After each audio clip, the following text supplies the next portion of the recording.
मित्रांनो, संध्याकाळ झाली का जेवण काय बनवायचं हा खूप मोठा प्रश्न असतो. मग काय फ्रीजमध्ये फ्लावर, बटाटा, मटर, बीट, गाजर भाज्या होत्या. मग म्हटलं चला आज पावभाजीची रेसिपी बनवूया.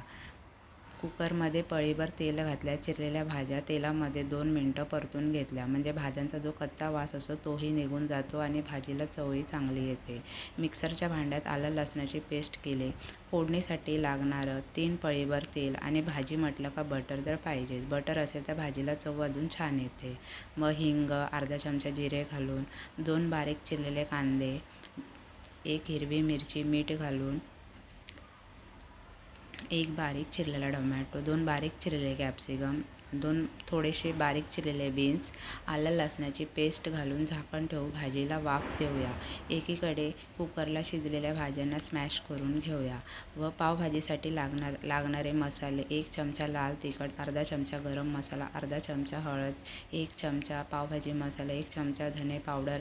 झाकण ठेवून मसाले शिजून घेऊया. मस्त मसाल्यांना तरी सुटलेली. आता हे मसाले पावभाजीमध्ये ॲड करून वरून झाकण ठेवून कोथिंबीर घालून पावभाजी तयार आहे. पावभाजीची भाजी तयार आहे. आता भाजीला अजून चव येण्यासाठी बटर, लाल तिखट, भाजी घालून परतून घेऊन डिशमध्ये काढूया. व पावभाजीची भाजी ही हॉटेलसारखी तयार झाली. म्हटलं आता भाजी पण चांगली झाली आहे.